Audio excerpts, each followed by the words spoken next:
Hey guys, Callum from Cagefront here. Welcome back to another video, and if you are new here, welcome to the channel. Now, we are going to be predicting and breaking down every single fight on arguably the best card of the year, UFC 308, Ilia Topuria versus Max Holloway in the UAE at the Etihad Arena. Ankalaev facing his last hurdle to get to Alex Pereira in Aleksandar Rakic. We have Whittaker and Chimaev finally settling it for an amazing co-main event. And we have, of course, the most anticipated fight of the year in Ilia Topuria versus Max Holloway. So let's waste absolutely no time and let's get into the first fight of Bruno versus Ismael Naurdiev. So Naurdiev is someone that's actually been in the UFC before. So he was 2-2 in the UFC before he got cut.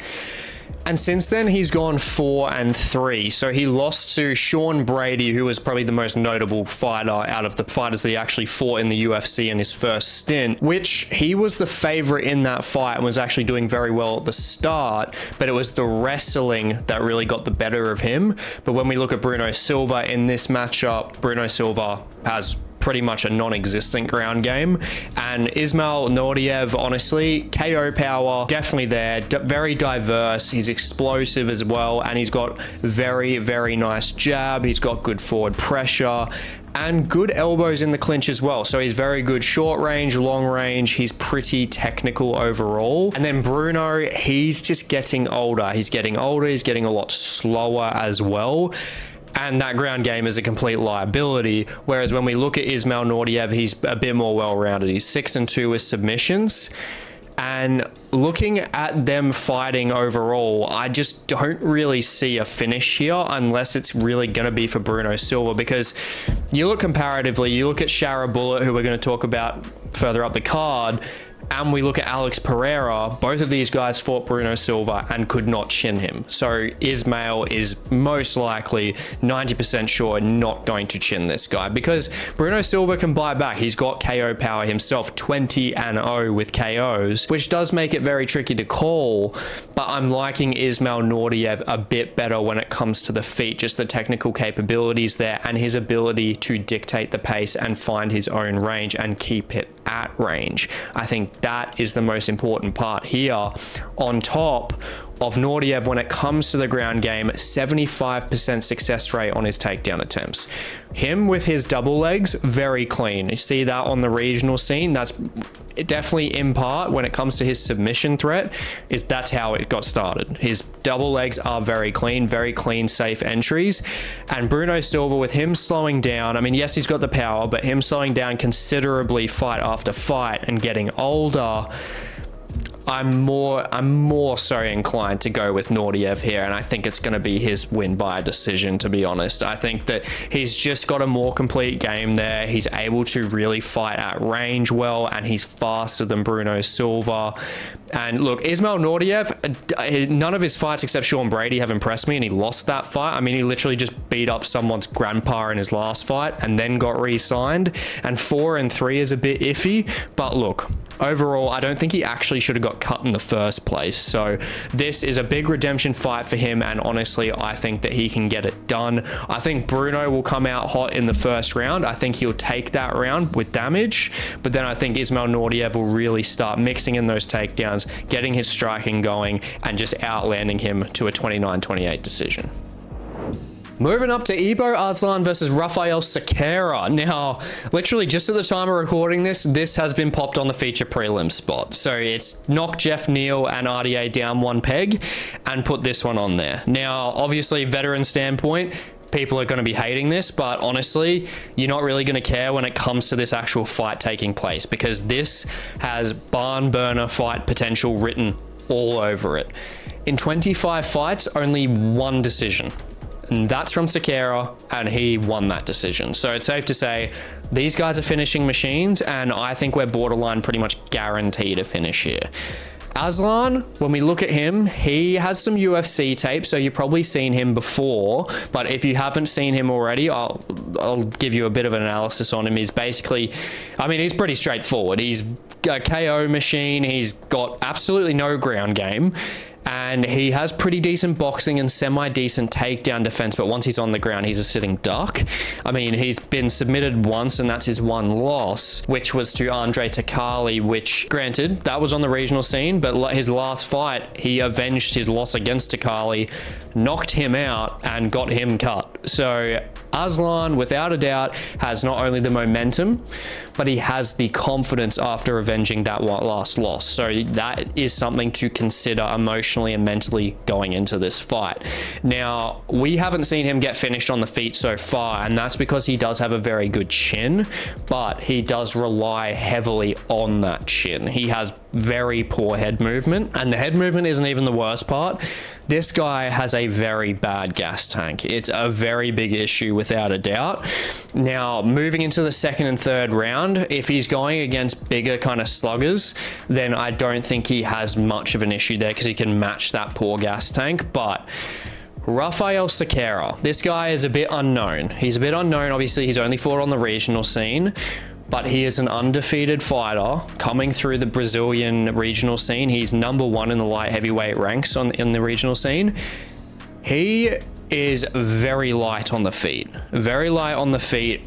He's got a good frame at light heavyweight, not fat, anything like that. Very trimmed down.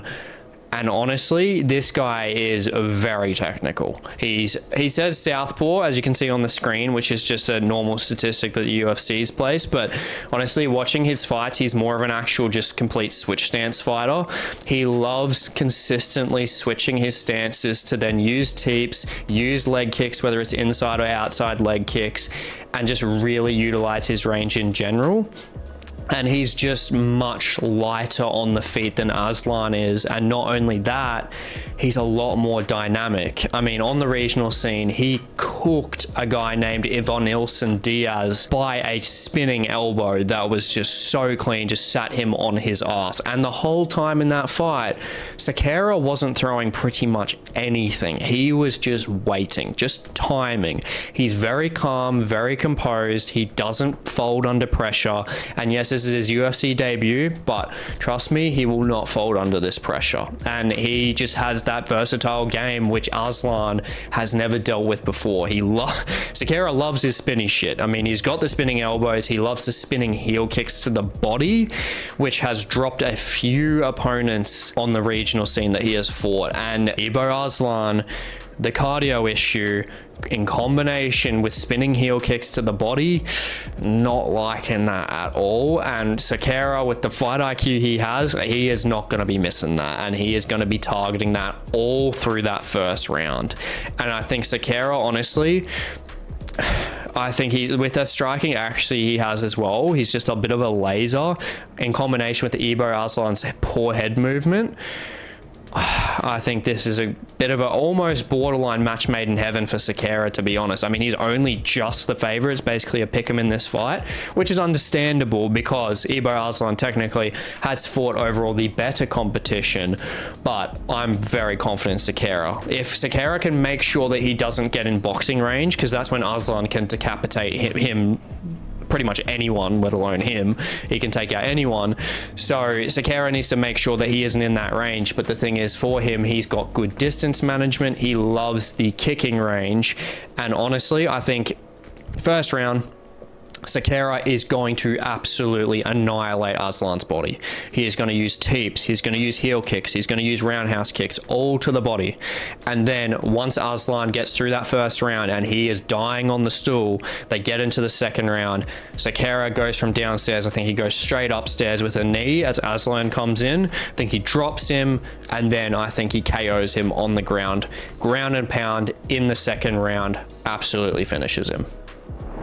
Moving up the card to Rinat Fakhretdinov versus Carlos Leal. Now, Rinat Fakhretdinov, he is a beast, without a doubt, on an insane win streak. I've spoken about him before, but to emphasize his point in terms of winning this matchup, Carlos Leal, good fighter. Don't get me wrong, very good fighter. Good fighter on the PFL, very calm, composed, but Carlos Leal's coming in on short notice. Rinat was supposed to fight Nursultan Rozaboyev and also Phil Rowe at one point, and now is fighting Carlos Leal just literally on a week to 2 weeks max notice. And as good as Carlos Leal is, Rinat is not the guy you want on short notice, let alone your UFC debut. Look, Carlos Leal, he is very good in the PFL. He was very good in the PFL. I mean, he pretty much almost won the whole thing until he fought Sadabu. And Sadabu obviously got the better of him with the kickboxing and the range and just the clinch in general, just a bigger fighter. And that's the issue here. Fakhretdinov is naturally a bigger fighter as well, and that's what Leal struggles with. Now, Leal, Muay Thai specialist, very good with his Muay Thai, very nice leg kicks. And when it comes to Rinat and his takedowns, Leal at least has a pretty natural wide base and a lower center of gravity, which could possibly make it a bit difficult for Rinat with his wrestling threat. But Rinat is definitely built different. Rinat has a very aggressive wrestling game, and he loves his wrist control, loves his arm control, and always finds ways to get the fight to the ground. He literally ragdolled Bryan Battle for 15 minutes, and Bryan Battle, I will tell you now, that guy is going to get into the top 15 at some point very soon, and that just speaks levels in terms of Rinat's game. Now, Carlos Leal, on the feet, he can give Rinat something to deal with because he has very good tempo. He can either be very aggressive and push the pace and just really get inside that range, just close the distance and get into that close, dirty boxing range, or he can point fight. But I'll say that he is better when he is pressuring forward without a doubt. And he's got power. He's got power there 100%. I mean, he's 10-0 with KOs, but defensively, on the feet, I'm not a very big fan of the hand placement. He pretty much has his hands below his shoulders and does not have very good head movement as well, and struggles a lot with the jab. Now, Fakhretdinov doesn't really use jabs that much. Fakhretdinov is a guy that's obviously very strong, you know, ragdolling all his opponents, and he is a guy that doesn't really use like 1-2s and everything. He's a guy that usually swings very heavy hooks or very heavy overhands to then keep the opponent guessing, to then get them to the ground. So it's like, oh my God, they're going to throw a massive shot upstairs. Shit, he's already double legged me and now I'm on the ground. That is Rinat's game. And honestly, aside from Elizeu Deleski dos Santos, no one has even been close to stopping Rinat. He is very, very dangerous. He is going to get back into the top 15, no doubt about it.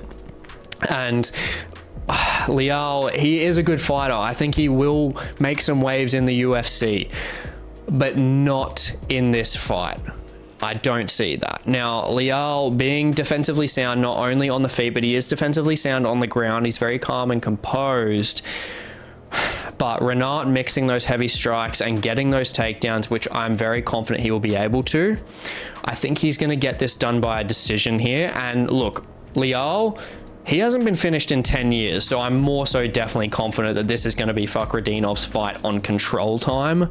And yeah, I just think Leal has come in on short notice, which always looks good for the UFC in terms of his stock and getting what he wants at the end of the day. But yeah, Rinat is probably the worst pick he could have got outside the rankings. Moving up the card to Farid Basharat versus Victor Hugo. Now, Farid Basharat has a lot of hype on him, and statistically, he's better with his volume and he's much more accurate on the feet than Hugo is.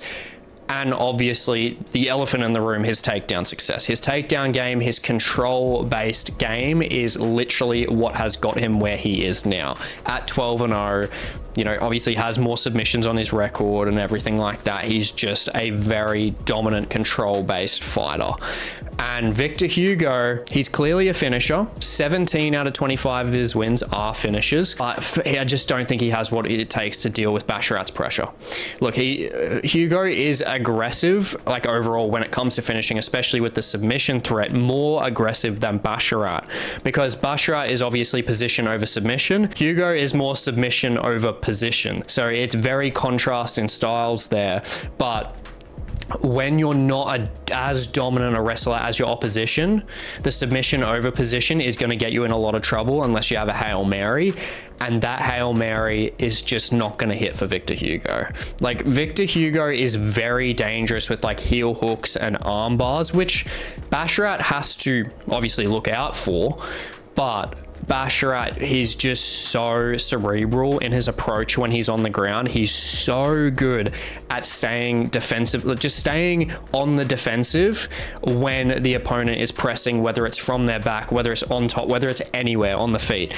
And Basharat, when they make a mistake, he is so good at passing. His transitions are extremely clean, and overall he realistically is just a nightmare on the ground. And he does have sneaky shots up top as well. I mean, he's not known as a KO artist, obviously he's 1-0, but he does have sneaky strikes. He has got pretty sneaky knees, he's got sneaky back fists as well. And look, Hugo, he's got good like abilities to escape. He's got good tools to use where he can escape. He's got Kimuras, he's got go-go platters as well, but I just don't think it's going to be enough from Hugo offensively to get the nod from the judges to win this fight. And I think Basharat, with that classic position over submission, I think he is going to able to drown out a decision win here unanimously 30-27. Moving up to Kennedy Nzechukwu versus Chris Barnett. Our Lord and Savior, Chris Barnett. I am so happy that this guy is back. Honestly, I love him. You guys, I'm sure, love him. And I'm sure, honestly, the whole entire planet loves him. Literally anyone that has seen this guy not only fight, just at least talk on the mic. And it's great having him back. I mean, he's been out for like 2 years now. And I wish we were getting a win here, but the likelihood of us getting a win with Chris Barnett, with just everything stacked against him, the time that he's been out, the structure, the frame of Kennedy Nzechukwu, it's a real uphill battle for him. And look, Kennedy Nzechukwu, I'm not a fan of this guy in terms of betting. Like, this guy is dangerous because he was a 5-1 favorite against Ovince St. Preux and he lost. So don't put much faith in this, to be honest. It could, honestly, we could get that spinning heel kick from Chris Barnett, absolutely decapitates Kennedy Nzechukwu. Kind of hope so, but I mean, nothing against Nzechukwu, but I mean, I am going to be taking him in this fight. I mean, the circumstances are just so hard for Chris Barnett to really find a win in this one, because Kennedy Nzechukwu, he is literally had a full camp for whoever. It's just a heavyweight. And Chris Barnett, in a sense, he is just a typical heavyweight. He's not super fast. Obviously, he is athletic, but Kennedy Nzechukwu was literally training for Justin Tafa. Justin Tafa pulled out. Then Marcus Rogerio de Lima as well. He pulled out. So Barnett is coming in on short notice, which makes it even harder. And look, Kennedy, he was a very big light heavyweight, so he'll fill into that heavyweight frame very well. And that reach difference is a killer. 8 inches of reach. It's just, the more we talk, the less good it's getting, the more ugly it's getting for Chris Barnett. So I want to shut up. But Kennedy Nzechukwu, I mean, look, he's had good experience at heavyweight as well. I mean, he fought Cairns, but he's 2-0 at heavyweight at the start of his career, and he honestly never should have left it, to be honest. He's got huge reach, he's got a huge frame, he's got very nice jabs, nice straight strikes. I think he's just going to beat the brakes off Barnett, to be honest. Like, obviously, don't let Barnett fool you in terms of, you know, his capabilities with his Taekwondo style. Like, he literally could probably reach Nzechukwu's chin somehow. And there is the small possibility, but if we're being realistic in an analytical sense, we got to go with Kennedy Nzechukwu, and sadly, I think it's going to be a KO TKO finish here. I think he's going to jab his bloody head off in the first round, and then I think he's just going to pour on damage over through the second round, and I think he's going to finish him towards the exact middle of the fight. I think 2.5 minutes into that second round, I think he's going to TKO Barnett. Moving up the card to Bruno Ferreira versus Abus Magomedov. Now, this is a tough fight. So Bruno Ferreira, if you haven't seen him before, he is a kill or be killed fighter. Literally has never been to a decision, and aside from losing to Nursultan Ruziboyev, which he got floored, he has borderline been flawless. So he has been very good in his career so far. He is a KO machine. He's got a couple submissions on under his belt as well.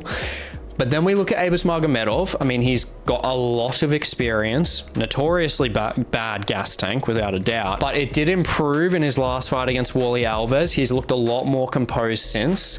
And he's also got the 6-inch reach advantage here, which is dangerous. And honestly, Abus does have more tools.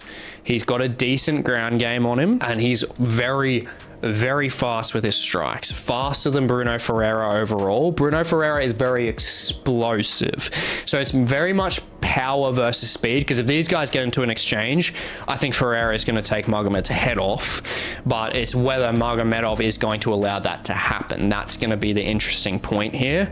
And the thing I don't like for Abus as well is the height. 6'2" to 5'10". Ferreira is a big, just heavy meat hook swinger.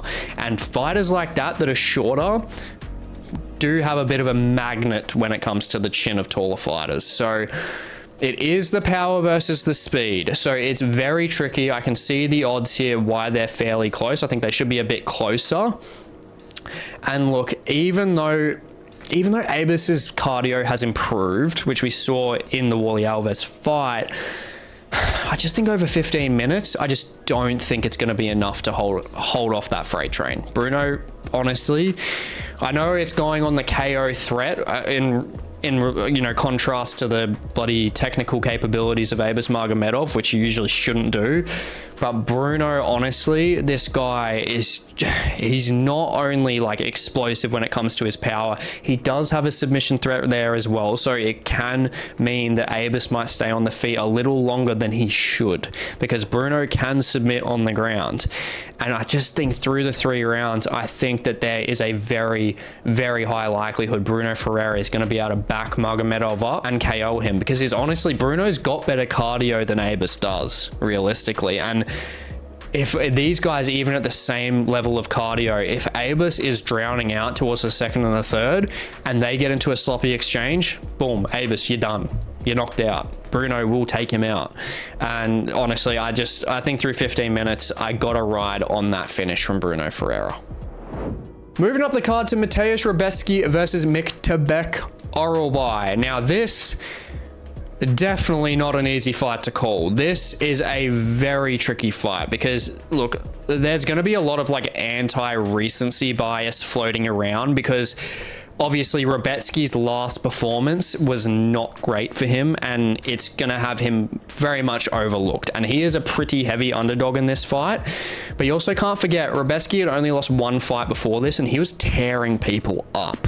And Myktybek Aralbai, in terms of that anti-recency bias against Rebecki, it just inflates it even more, because Aralbai is a fan favorite. He's a guy that's a, oh, look, he's the caveman kind of guy. Everyone kind of knows who this dude is.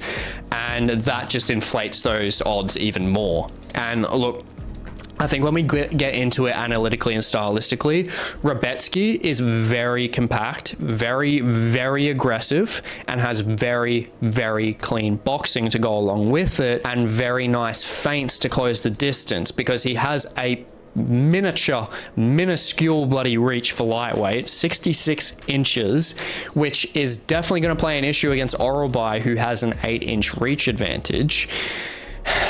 But we definitely know, when it comes to Rebecki, we know his weaknesses now from his last fight with Ferreira. Being on the back foot, getting ripped to the body, and if you're the opposition, making sure you wait him out so that he gasses out towards the 2nd or 3rd round, and then utilize body shots. Now, is that something that Aralbai can expose? Well, I think partially. He's easily been able to pressure everyone that he's fought, without a doubt. But we haven't seen Aralbai really target the body that much. And look, he has better cardio than Rebecki, and I think that's probably the killer against Rebecki, because he has the poorer takedown defense. So Aralbai, with the cardio that he has, if you look at him against Elvis Brenner, just a consistent offensive takedown threat. Even though Rebecki has a lower center of gravity, he is shorter. I think that Aralbai dragging into the 2nd and 3rd round, I think that he honestly is just going to be able to really dictate the pace and impose his will. I think that he's going to be able to do that in the 2nd and 3rd round, and that's where I think he's going to take the decision here. But it's very close, because Rebecki in that 1st round, I'm telling you now, I'm very confident that he is going to be giving Aralbai a lot of trouble, because just the raw exchanges when it comes to the power, Rebecki, especially to the body, is very dangerous. That's what he does to really nullify fighters in the second and third round. He goes in the first round, goes super aggressive, rips their body so their cardio drains down, and then Rebecki is able to obviously outlast them through the second and third. So Oralbai is going to have to be super pressure heavy and get the takedown straight away against Rebecki. Otherwise, this could go Rebecki's way, but I just do think with overall the raw power in terms of finishing capability, I'm more confident in Oralbai. Oralbai dropped Brunno a few times and he's just got stiff hooks, very dangerous straight punches as well. And he's just a bit better when it comes to being on the back foot and his movement as well, compared to Rebecki being on the back foot. So I think overall, I think that slight edge, especially statistically, the strike accuracy. Oralbai is just a bit more accurate with his striking, and the momentum that he has as well, because we don't know how Rebecki's feeling mentally coming back from that loss. I think that's where, especially on the mental and psychological side, I'm going to edge it to Oralbai 29-28 decision, with obviously Rebecki blowing through the first round on volume. But I think Oralbai, with the control and just the pour on of damage, is very similar to the Ferreira fight. I think that is the way that Oralbai gets it done. Moving on to Jeff Neal versus RDA, our temporary feature prelim. This is a veteran feature prelim that I can get behind, without a doubt. Like, if this stays as the feature prelim, I'm happy. If it doesn't, it's fine, because we still get the fight anyway, so it's not much to get hung up about. Because, look, both of these guys, Jeff Neal, ultimately he brings it. You know, he's had a fair bit of success in the UFC. He's got obviously hands of steel. And RDA, this guy was obviously a former champion, and he has a million fights under his belt, and he is a very tough, durable guy that is very hard to get out of there. And realistically, look, Jeff Neal, he has got a lot of power without a doubt, but he has to make sure that he is on, because he needs to make sure that if Jeff Neal can stay on the feet, RDA is in a lot of trouble here. I think Jeff Neal, his striking accuracy, his acumen overall on the feet, especially translating to welterweight, he's just obviously bigger than RDA, which RDA struggles with.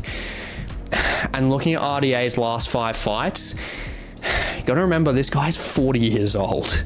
He's 40 years old. He's pretty much lost all 5 of his last fights, except obviously against Brian Barberena, which I wouldn't really count, against a guy like Jeff Neal in contrast, and Moicano, which Moicano fought 5 rounds against him on like 4 seconds notice, and it was at lightweight. So very hard to measure that in comparison to fighting Jeff Neal here.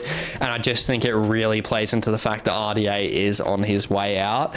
And just moving up to 170 is not making RDA any faster, and you need speed against Jeff Neal because of Jeff Neal's hand speed. His hand speed is a lot quicker than RDA's, and Neal, in his last 5 fights, he's just fought the better opposition. He's fought against Rakhmonov, tested him very well, fought against Ian Gary, which he arguably could have beat him, to be honest, and he took out Luque, who literally just recently beat RDA. So I don't really like RDA's chances of going up against Neal, to be honest. And look, Neal is going to be very pumped finally getting to fight someone that's actually smaller in frame than him. Literally all 3 of the last fights that he has fought have had guys that are taller than him, and pretty much have guys that have a much bigger reach advantage as well. Except obviously Ian Gary, but Ian Gary has legs like twice as long as Jeff Neal's body, which the teeps were coming in, obviously all that when it comes to the knees, the teeps, they were all playing a huge factor as to Jeff Neal not being able to get in range. But Jeff Neal has a 5-inch reach advantage in this fight, which means it's going to be a lot easier to dictate his own pace. And with that, with a hungry Jeff Neal, I think he's going to be able to finish RDA. I think he's going to be able to finish him in around the 2nd round, I do believe. RDA's best chance, honestly, is getting this to the ground.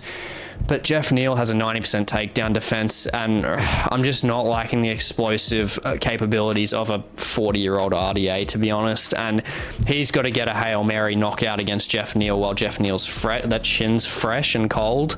If Jeff Neal warms up and takes some shots, I just don't see him taking out Jeff Neal. And Jeff Neal, I think, honestly, He's going to find the confidence pretty quick. He's going to really push hard into an exchange, find a shot in a 3-strike combination in the second round, and get that TKO against the cage. I just think he's too powerful, too fast. The age is on his side, which all in all, I think that's just going to get it done for him. And moving on to our stacked main card, before we get into this fight of Magomedov versus Armen Petrosyan, this whole main card is a bit of a betting nightmare, I'm not gonna lie. And this fight is definitely inclusive because Magomedov, yes, he is the hype train at the moment. 14-0, you know, he's had cherry-picked matchups, which Armen Petrosyan, in a sense, is cherry-picked. I don't think it's cherry-picked in terms of skill level. That's where I have a bit of an issue with this fight.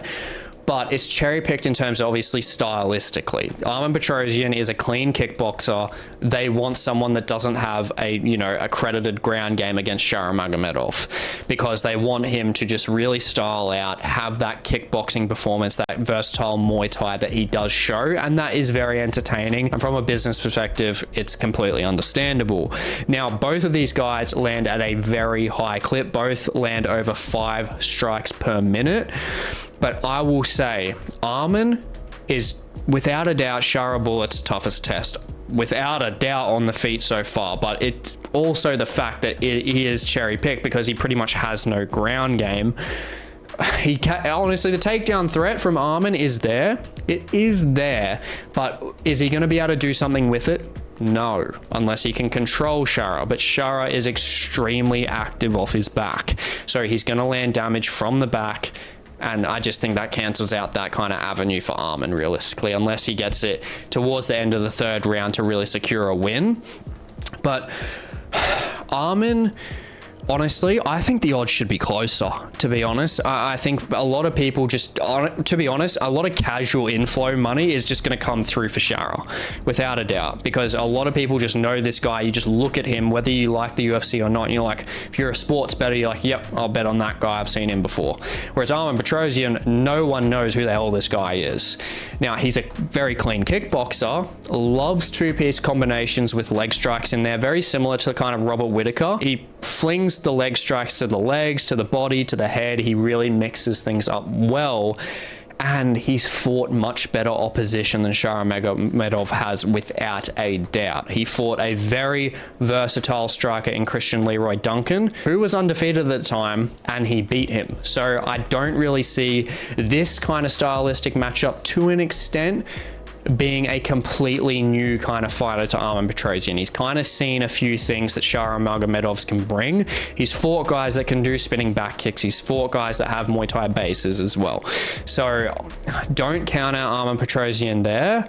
And Armen, like, obviously his reach is an issue. 71 inches, which usually against a lot of opposition that he faces, like, honestly, it's usually around 8 inches of difference, which was literally Christian Leroy Duncan, and he dealt with it well. But Magomedov only has 1 inch of reach in terms of advantage, so that we can really pretty much take that out. Now, when it comes to his experience, he's only lost to KO Baralho and Rodolfo Vieira. So a top 5 middleweight and a guy who is one of the best submission artists pretty much in the whole MMA scene. He's not the best MMA fighter, but in terms of a submission basis specifically, Rodolfo Vieira is an absolute killer. Now, obviously, Magomedov does not have that threat there whatsoever. These guys have a non-existent ground game. But this is where I'm getting political, because if this was anywhere else but in the Middle East, I'd be more confident in actually picking Petrosyan for this fight. But against Bullet, he has to be dominant in this fight to get the win here, because if it is by any means close, which I think it will be, it's going Bullet's way, which is very frustrating for picks because it skews fighter performances. But that's how it goes. I mean, that's realistically, there's a business at the end of the day, so sometimes you do have to skew your picks, and I think this is one where I think Armen, honestly, is the better fighter, but I think that he's just not good enough to really dominate Shara. I think he's better, only a little bit better. And I think that that's where Shara is going to be able to edge a decision, which I think will be a little bit controversial. Moving on to Magomed Ankalaev versus Aleksandar Rakic. This has heavy implications at the top of that light heavyweight division. As we all know, Ankalaev has been chatting shit about Alex Pereira. That's all he wants. And, you know, that's a big issue when it comes to this matchup, because if you've seen Aleksandar Rakic's highlight reel, holy shit, do not underestimate this guy, because he can literally decapitate you with a head kick. Cue Jimmy Manuwa. So that being said, Ankalaev really needs to be taking this fight seriously to get there. Now, Ankalaev, as we know, he is just a force of momentum. I mean, he's only lost to Paul Craig, which he was dominating the entire fight and literally lost in the last second. But even though you don't like him, a lot of people don't, you also cannot deny him. If he gets past Rakic, it is no ifs, ands, or buts. He has the fight with Alex Pereira. Now, this fight stylistically, obviously both are primarily strikers, but very much a contrast in their striking styles. Ankalaev, very good with his boxing, very good with his hands, and Rakic, as I said, obviously his kicks. Very dangerous with his kicks, very good kickboxer.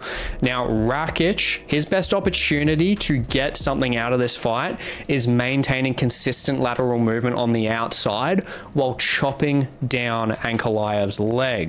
Because we know with Ankalaev, when he fought Jan Blachowicz, those legs were a liability. So Rakic needs to be chopping them straight out the gate.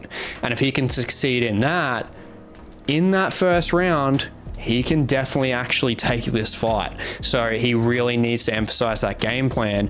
And Rakic himself, he's very durable, and now that he's got that 500-day ring rust off him after UFC 300 against Yuri Prochazka, which he did look good in, this fight is going to be very competitive. I mean, Rakic is honestly, he's my favorite light heavyweight, to be honest, and I do hope he spoils the party and knocks Ankalaev out.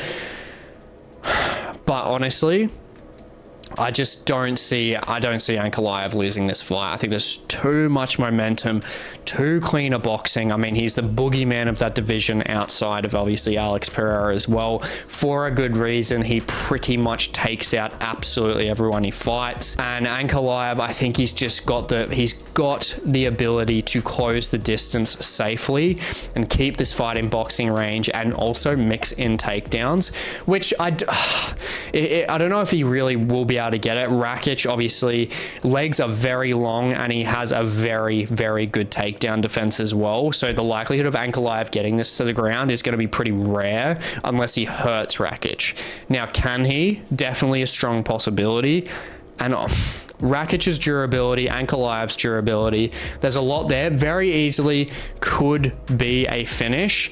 It's going to be a KO TKO, or it's going to be a decision. Now, I think Rakic is just honestly that good with his lateral movement that I think that he will take damage, but I don't think he'll get finished. I think Ankalaev will put it on him, but I think Ankalaev will take a lot of damage in this fight as well, and we'll have to wait out a bit, because I just think that this is going to be, honestly, I think this is going to be a bit of a war. I think this is going to be a bit of a war.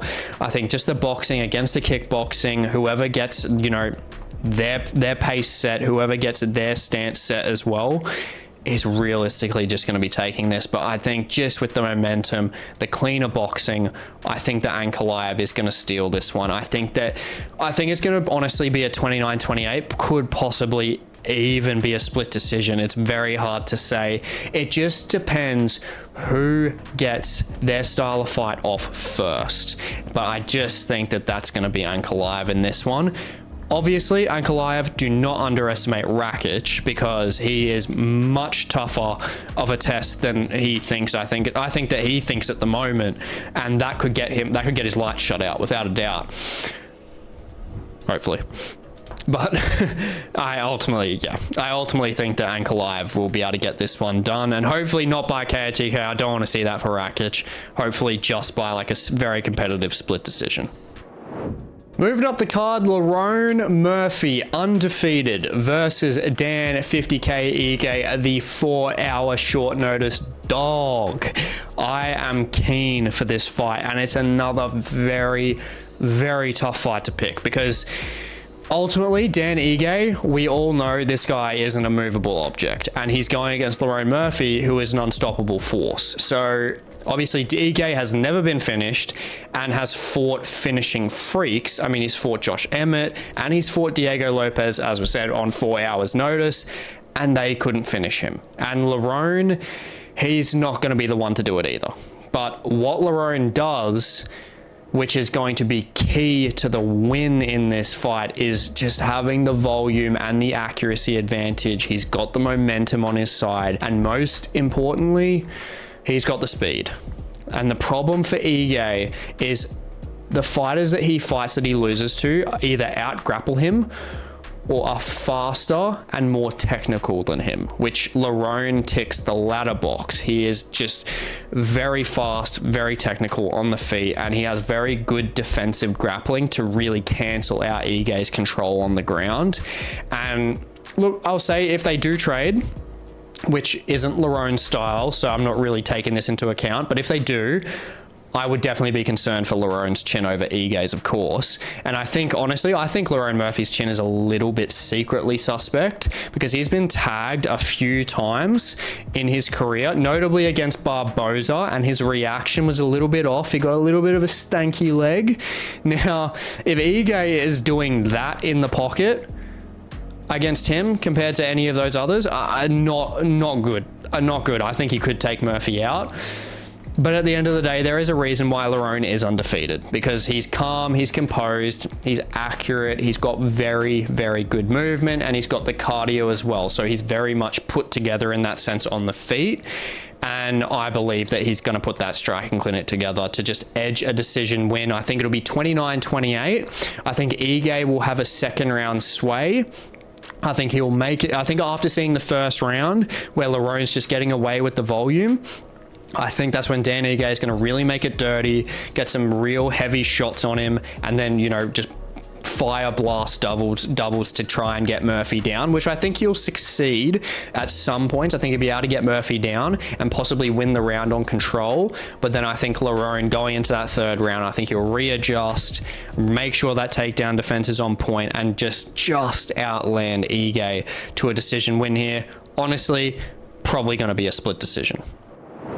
And moving on to our terrible co-main event, Robert Whittaker versus Khamzat Chimaev. Now, first, before we get into this fight analysis, let's all just say a quick prayer for Khamzat to make sure that this goddamn fight actually goes through, because this guy honestly needs to get locked in like a sanitized laboratory or something before we get into that fight day, because he always gets sick. I mean, he had to get bumped off of the bloody first Robert Whittaker fight, and everyone's nan's dog wants this fight. This is an incredible fight, and I'm just praying, please, just give us this fight. Just let it go smoothly. But ultimately, let's say this does go through. Massive fight, massive implications. Obviously a clear title fight eliminator here to fight either DDP or Sean Strickland. All four ways, whichever matchup it goes, it is going to be extremely entertaining. So we're not losing out here regardless.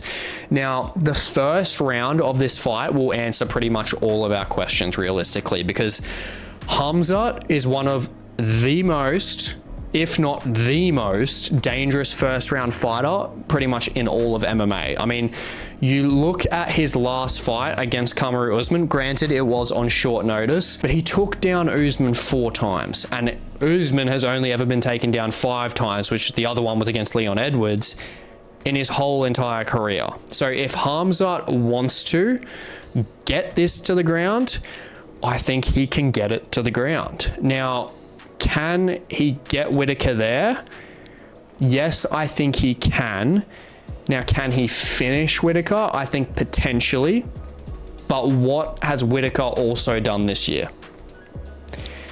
Whittaker has literally lived and breathed Khamzat Chimaev for 6 to 8 months of this year. He has had 2 full training camps for him. Obviously the fight night in June falling through, and he had a full camp for that. And then he fought obviously Khamzat Chimaev Jr., Ikram Aliskerov, and we know what happened in that fight. I honestly think Khamzat can pretty much borderline beat anyone at middleweight.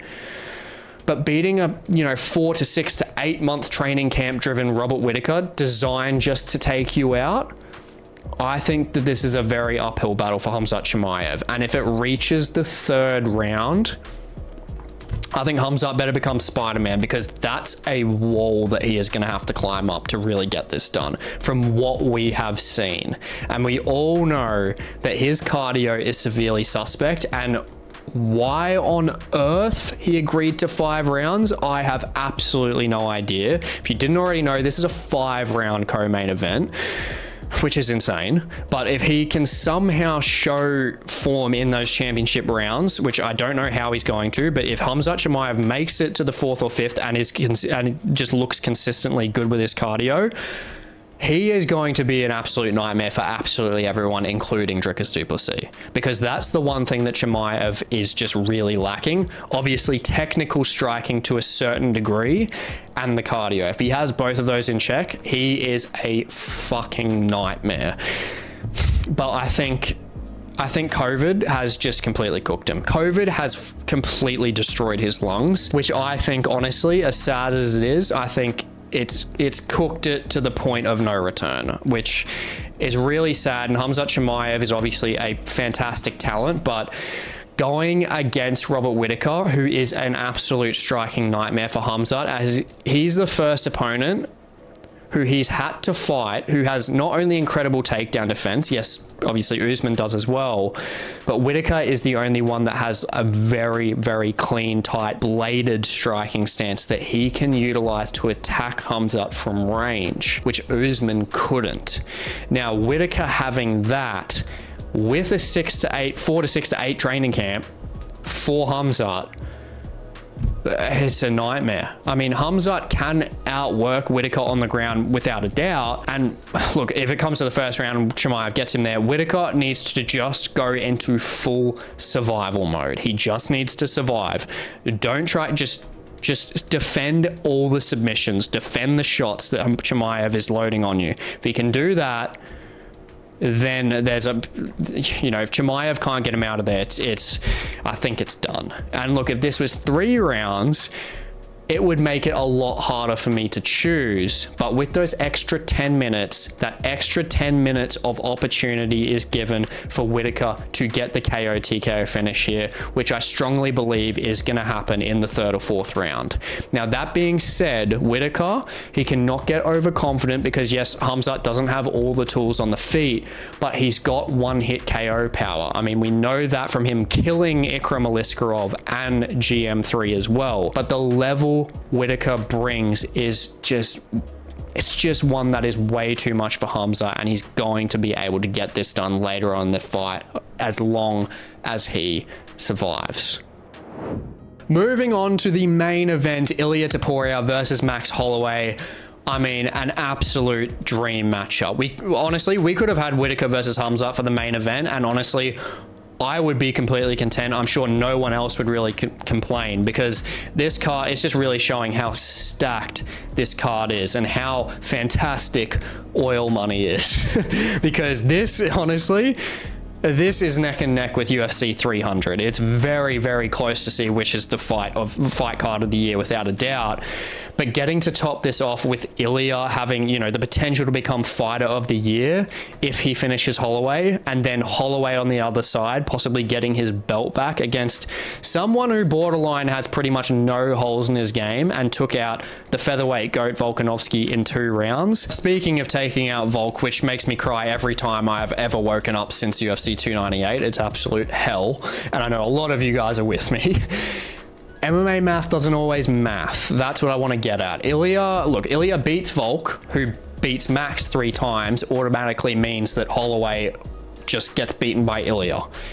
Look, potentially, that's fair, but styles do make fights. And Ilia finds success against shorter guys like Volkanovski and Josh Emmett because of his low base stance, which means, you know, he doesn't have to, you know, reach for his shots, and simultaneously allows him to defend the takedowns as well.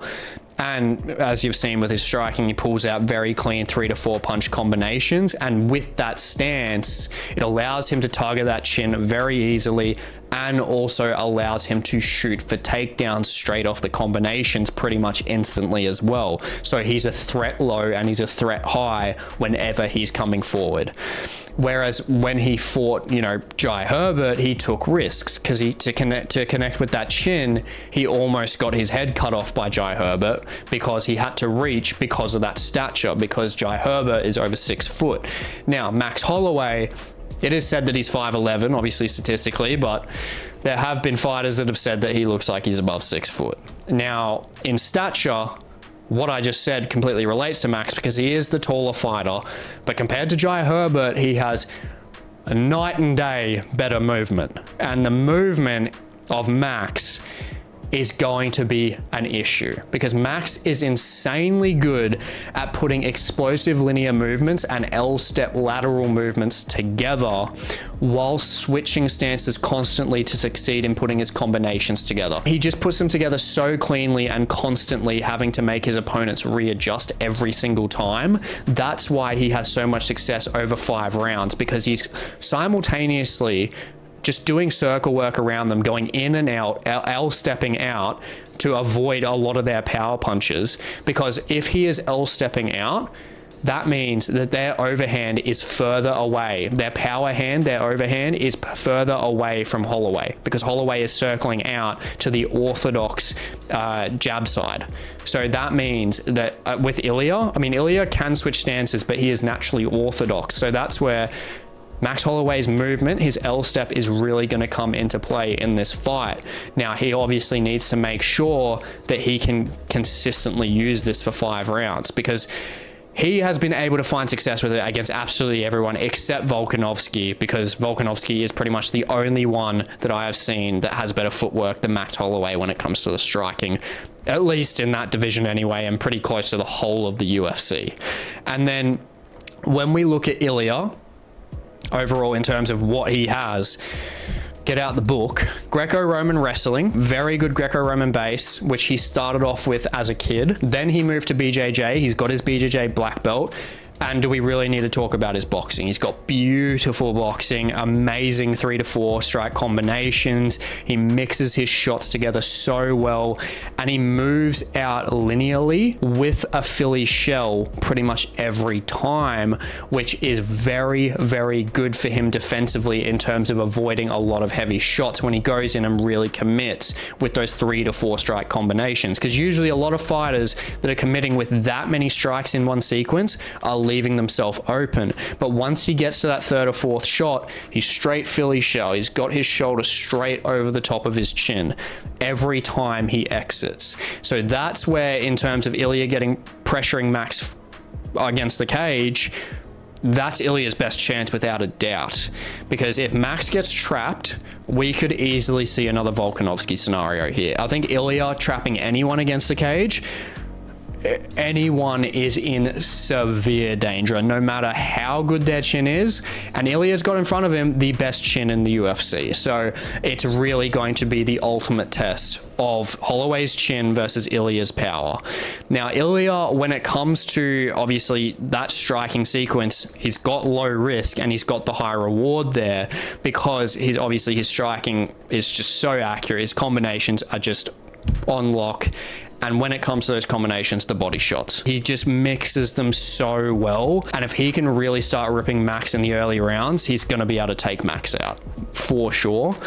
And I mean, he's annihilated so many of his opponents with it. I mean, we don't really need to get into it. Honestly, doing this analysis, I could make a separate video on Ilia versus Max that would go for an hour. Like, there's just so much to get into between these two stylistically. It is insane. But to obviously shorten it, the one clear contrast we have in this fight is the experience. Because aside, like for Ilia, aside from Volkanovski, his resume is just not even remotely comparable to Holloway's. And that's also comparing a Volkanovski who's literally in his last fight got KO'd on short notice against Islam Makhachev.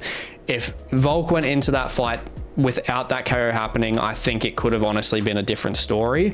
Now, Holloway in contrast as well, I mean, he's fought and won against pretty much every single threat that he has faced, and he has dominated as well.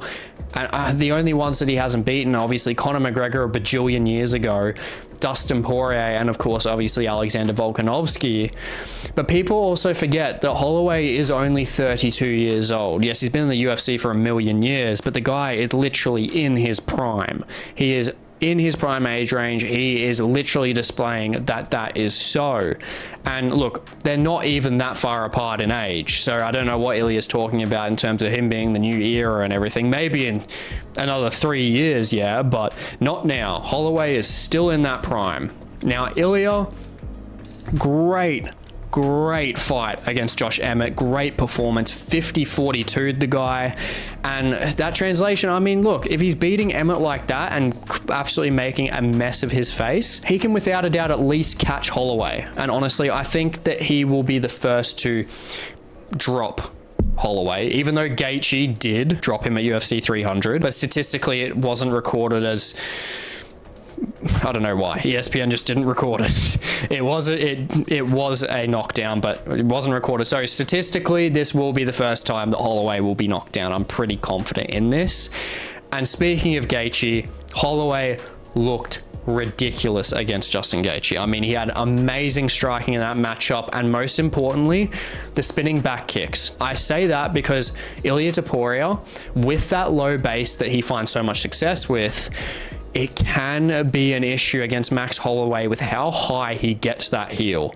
Because if Max Holloway pops a spinning heel kick against Ilia coming in, he could possibly catch the chin of Ilia without a doubt. It's right there, right at that level. I mean, he broke Justin Gaethje's nose in the first round with it. If he catches a chin with that right, Ilia could be going to sleep. So there's a lot of aspects in this fight, even down to specific techniques that they have.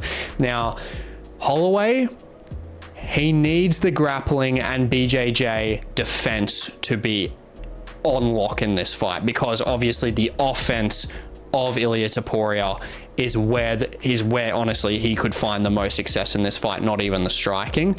But Ilia being able to get Holloway to the ground is a very different story, because again, it all circles back to Holloway's movement, and it's just that ability for him to shift and just never be up against the fence. So it's a lot easier said than done for Ilia to actually get this fight to the ground. Now, this ultimately will be a razor close fight, and it will be a war. I mean, Ilia's power, technique, and grappling versus Holloway's volume, technique, and movement could honestly make this fight of the year. I mean, no doubt about that. But I'm going to be making it Max's fight of the year to take this by a 48-47 decision. I think Max will pull away with the second, third, and fifth round. I believe Ilia will land the cleaner shots and drop Max in the first round, but I just see Max surviving. I think Max will survive it. I think he'll get back to his feet, and I think he's just going to stay defensively sound for the rest of that round. I think he's going to make sure that he's just pretty much no outpoint, just movement, just survive. And then he'll recover, pick up the pace in the second round, and just frustrate Ilia utilizing that linear movement. And obviously the lateral movement as well, which will be key because Ilia as well hasn't shown counter-striking capabilities. I mean, he hasn't really had to get in that firefight against fighters. And I mean, you look at even Volkanovski in the first round against Ilia. Volk won that first round. And Volk was so fast with those striking exchanges, even just with the jab, and Ilia's face was getting cut up and he couldn't counter him effectively.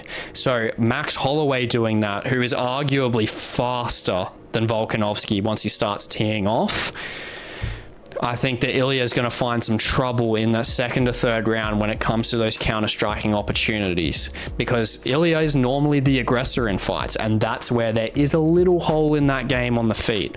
So I think Max will outland Ilia in those rounds, and then I think Ilia will come back, find his groove a bit, find the timing a bit in the fourth round, and that's where I think Ilia will use that offensive wrestling to, you know, really threat and hunt submissions, because Holloway, obviously, movement is good from the first minute to the 25th minute. But I think that's where Ilia will really start using desperation shots, not because he's in a lot of danger, but more so because he knows the rounds are escaping him. And I think he'll be able to get it down, but I think Max, again, will just go on the full defensive. The round will just drown out. And I think Ilia will easily take the fourth just by basing on Max really just choosing the position over any form of anything else. He'll just make sure that he's safe. Because any mistake against Ilia, your lights are going out or you're going to sleep via choke. Just regardless, your lights are definitely going out. So I think Max Holloway, regardless, he's fully aware of that. But then we move into the fifth round, and I think that that's where the fight IQ, the 5-round experience, that 12, 13 odd years in the UFC that Max Holloway has, I think that's what will pull through, and I think Max will outland Ilia to steal the decision and the belt from that fifth round. And ultimately, I think this could be fight of the year. And I think that, honestly, I mean, Max could really, either of these guys could be fighter of the year after this. It might be Alex Pereira, but depending on how this fight goes, if someone gets finished especially, they could probably take it from Alex Pereira. But all in all, disclaimer, would not bet on this one. And moving on to the Fight Card Awards, kicking it off with Fight of the Night, obviously, Ilia versus Max. I mean, do I really need to say more? Please don't make me say more. I mean, stylistically, statistically, analytically, I've gone through everything in their matchup, and it's just clear to say when it comes to their contrast in styles, in terms of just like Ilia's raw power, his striking combinations, and just his overall well-rounded game against Max Holloway, who is the most durable fighter in the UFC, who has insane volume, landing at 7 strikes per minute, which is basically unheard of. And obviously his, his chin, granite chin, and his movement as well. It's just a match made in heaven, and I am so keen for this fight. You are absolutely insane if you are not keen for this fight. Now, moving on to performance of the night, we're going to track all the way back down the card, and I'm going with Kennedy Nzechukwu because it just is a golden opportunity for him. And I know I'm going to regret saying this as I'm speaking, because Chris Barnett, watching this back, Chris Barnett is going to spinning heel kick his fucking head off. But let's just say what we won't dream about. Let's just say what the most likely the fact's going to be. Kennedy, moving up to heavyweight, he's just going to be a lot more filled out there. He's got the reach, a much bigger reach advantage. He utilizes long-range weapons, which Chris Barnett, I mean, he struggled against Jake Collier in his last fight. Jake Collier compared to Kennedy Nzechukwu, it's not looking good, and I think it's just a golden opportunity for Kennedy to unfortunately get this one done by a KO TKO. Now, moving on to fighter to watch, tracking back down the card, we have got Farid Basharat. I mean, this guy, he is undefeated for a reason. I mean, he is a very, very good, composed, control-based fighter. I mean, he doesn't have a lot of KO threat, but his ability to transition on the ground is very impressive for the ranking that he is at, and trust me, all he is going to be doing is going up those rankings. And lastly, on to finish of the night, Robert the Reaper, Bobby Knuckles, Whittaker, the icon. He is going to get this one done. He is a beast, and I think that this is a fantastic matchup for him to obviously returning back to the Middle East after an amazing performance that he had against Ikram Aliskerov, and now he's just fighting the much improved version of him. And I think Whittaker, with 4 to 8 months of training camp, that he's had, honestly, this is just teed up for him to really show the world that he could become a champion again. And this is going to be one of the biggest statements in the middleweight division that we have ever seen. And it's honestly, if it gets through the first and second round and he survives and he really starts teeing off, this is the golden opportunity, not only for him to get back to the title, but possibly be a Hall of Fame fight, even like a Hall of Fame based performance. I really hope you enjoyed today's prediction video, and if you haven't already checked out my hot take video, definitely check it out before this fight card happens. It is the wins that we need to see before 2025. We've got Rakic versus Ankalaev in there. We have got Holloway versus Ilia Topuria in there, and a couple of others that really can dictate the whole trajectory of their respective divisions with specific outcomes, which I explain in that whole entire video, which I've got on the screen. And with that, thank you so much for watching. Please like, comment, subscribe, and I will catch you in the next one.